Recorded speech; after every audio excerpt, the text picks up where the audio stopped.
Today, let's take a look at the NBA free agent center market for no apparent reason. I'm Trevor Lane. This is the Basketball Bulletin. Make sure you subscribe right here to the channel. And right now, about 70% of you watching this are not subscribed. Let's fix that. Hit that subscribe button.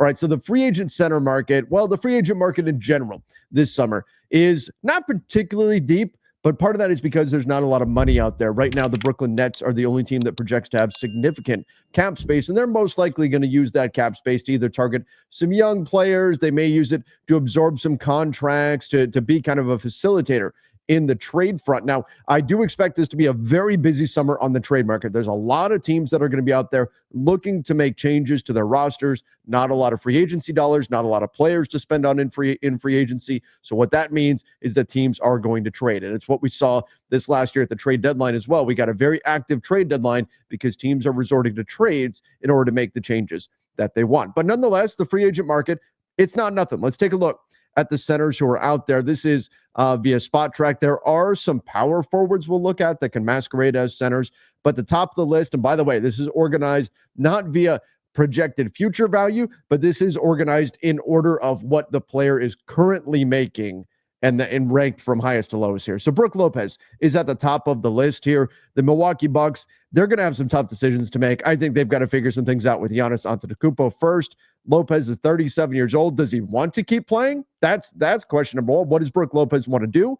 Is he going to continue playing? But as a stretch big, he can step out, he can shoot the three, he can still block shots. Not very fleet of foot, but nonetheless, maybe an interesting option. Made $24 million. He's not making that on the next deal, but could he get somewhere around the mid-level exception, maybe a little bit south of that? MLE is going to come in at about $14 million.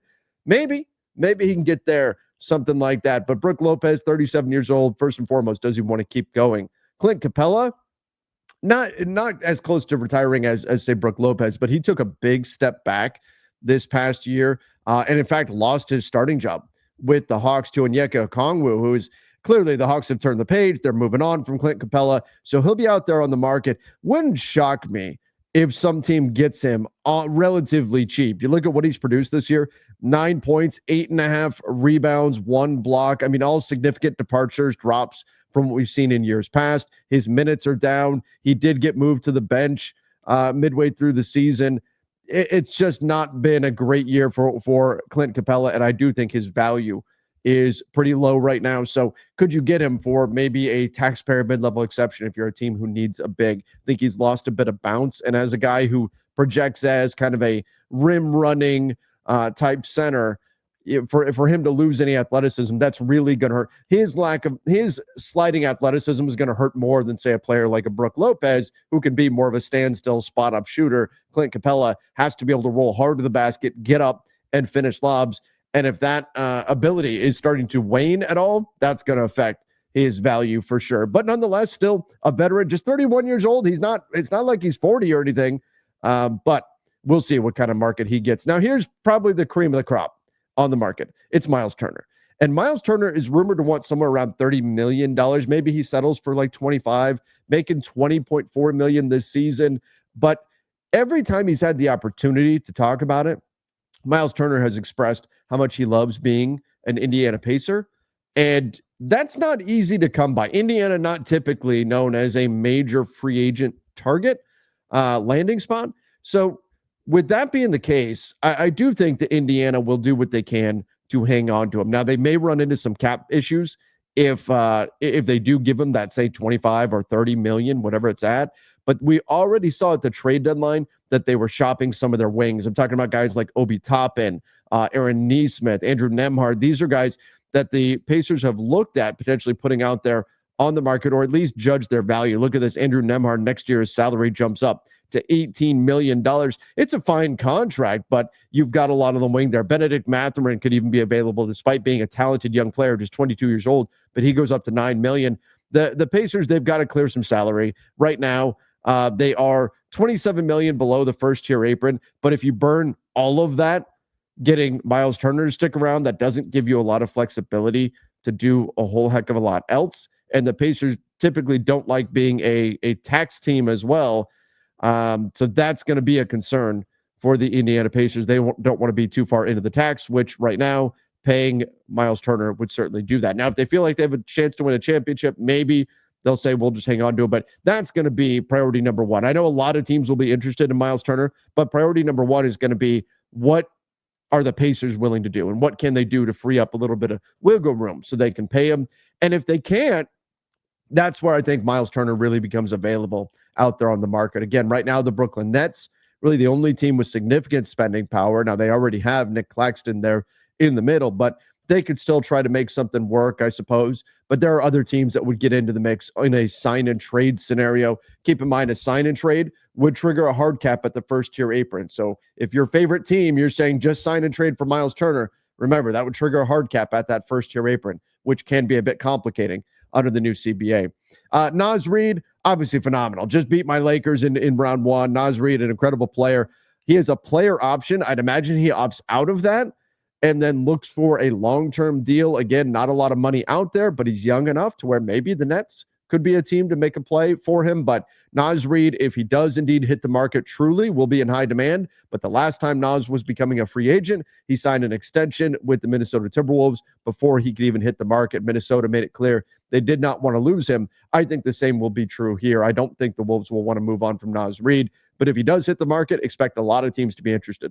Now, Steven Adams making $12.6 million this season. I don't think he makes that next season. Maybe we're talking about a taxpayer mid-level. Maybe we're talking about a true veteran minimum for Steven Adams, but we've seen his value. The Rockets have simply been better when he's been on the floor. He's not a lob threat, but he can set a hard screen. He rolls to the basket, and he battles on the board. So Steven Adams, I think, should be in demand.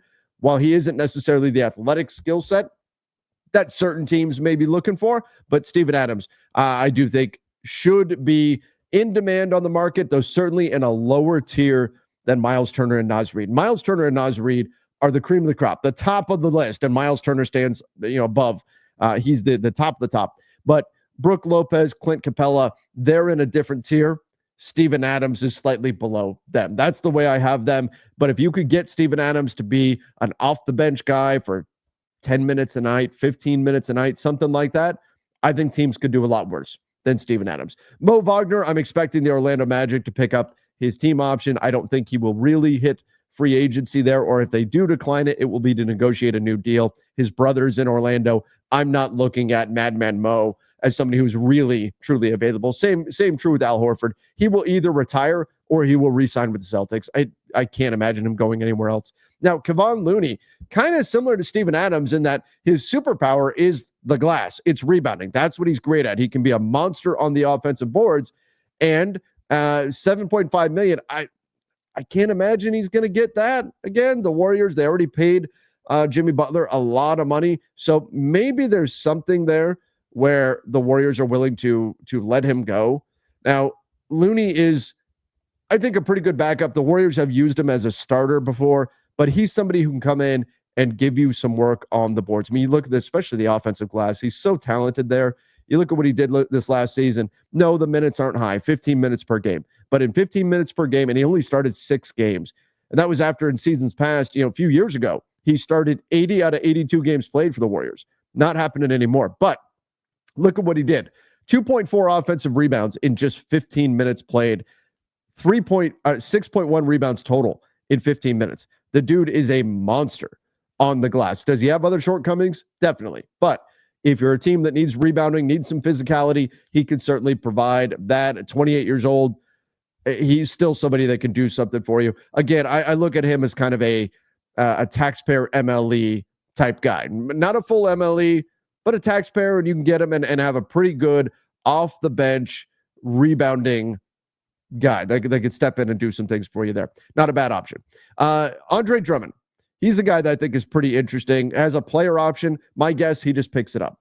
I would assume he just picks up that player option, and the 76ers hope to have more health next season. But $5 million, I don't know if Andre Drummond gets that out there on the free agent market. If I was his agent, I'd be saying, hey, unless there's a multi-year deal somewhere, just take the $5 million and then get what you can next summer when you hit free agency.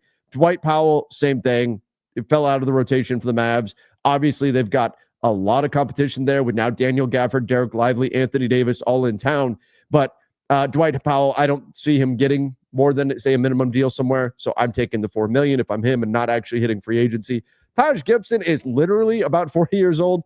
I don't know what he's going to do. He may just retire. Mason Plumlee at 35, probably same thing. DeAndre Jordan could also be a guy who looks to retire, but with the Denver Nuggets in his 17th NBA season, again, we're talking about end of the bench type backup bigs. That's what we're looking at here. Tristan Thompson, Ariel Hukporti. Hukporti got some playing time with the Knicks, but he's got a team option, and being so low at $2 million, they may just pick that up. I mean, why not? It's $2 million. That's not a bad contract to have just on your books. Tristan Thompson, meanwhile, with the Cavs, again, veteran, end of the bench. He's in his Udonis Haslem era, essentially. I would imagine he just either retires or stays in Cleveland. Luke Cornett, that's it. Cornett is a guy who at one point was a guy who we thought might be able to shoot the three.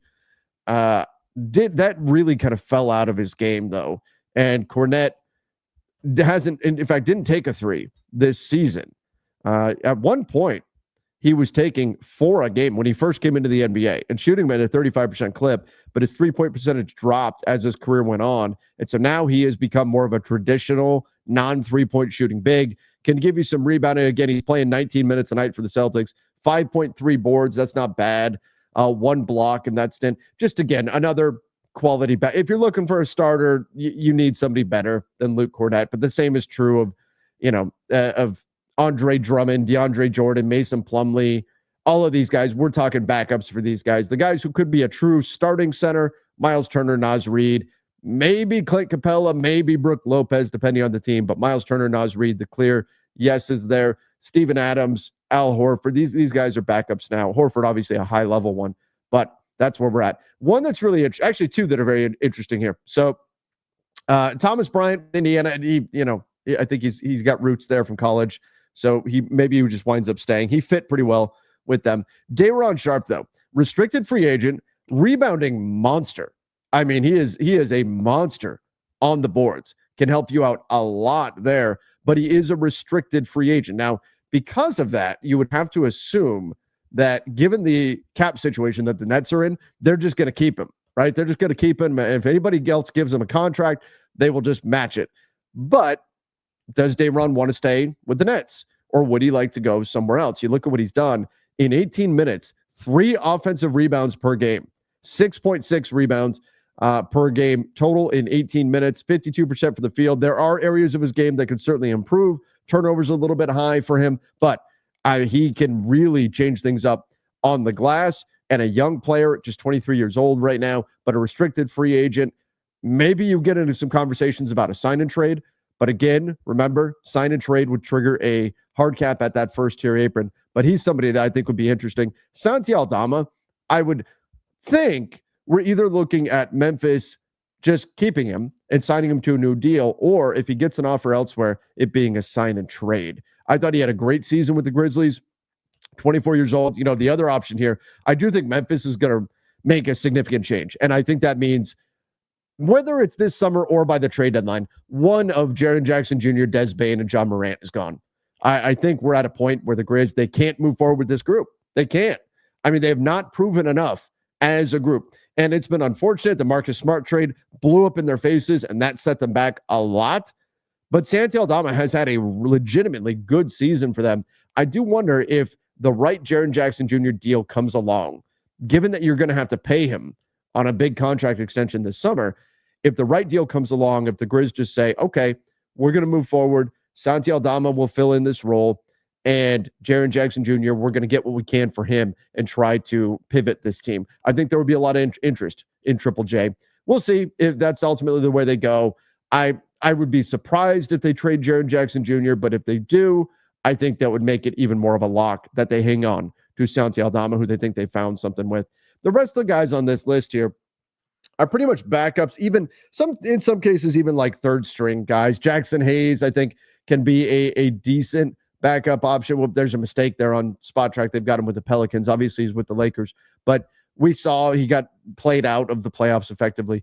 Some Lakers fans disagree and say he shouldn't have been, but these guys are primarily backup. We're talking about veteran minimum guys here the rest of the way. Jericho Sims has some hops. He's a guy that can help you out a bit there as far as a lob threat. Mamukelashvili for the Spurs.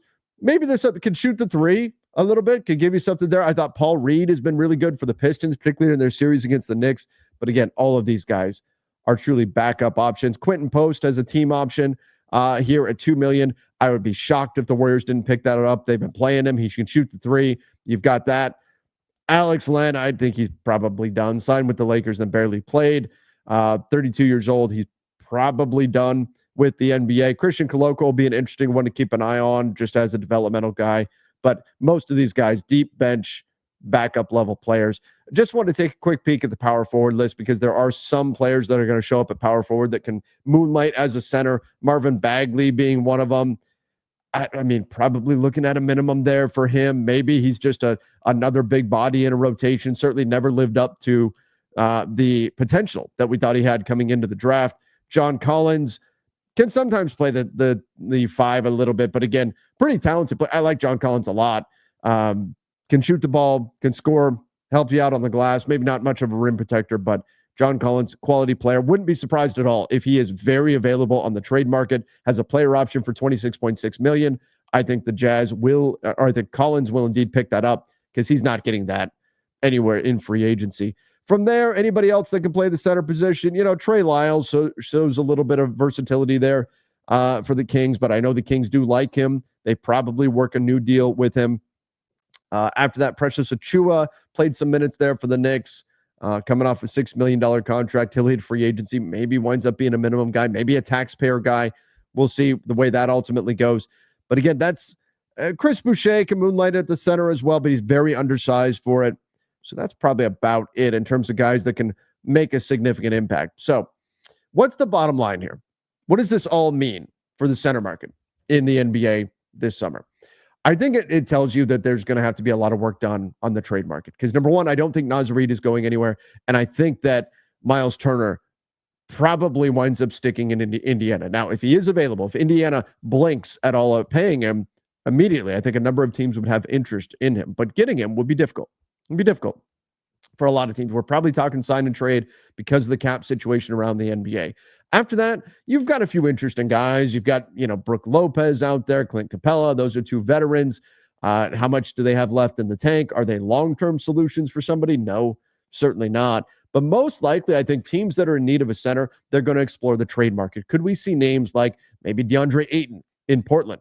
Could he become available? Obviously, big contract there. That's the challenge with a player like him. The Magic, if they get all their bigs healthy, they might have some extra players. Goga Batanzde, could he become particularly available there? I think the trade options. Oh, and don't forget Steven Adams. He's another guy that should be in the mix on a potentially cheaper contract. But there are a number of players that I think will be available on the trade market. And so teams looking to make a big splash at the center position, they may find themselves a little underwhelmed with the free agency offering, but perhaps something can get done on the trade market. I do think it's going to be a busy transaction summer for the NBA, and a lot of it is going to be happening in trades. But everybody, give me your thoughts in the comments down below. What do you think about the free agent center market? Who's out there, and who do you think would provide the best value? Don't forget to subscribe right here to the channel. Till next time, see ya, and stay safe.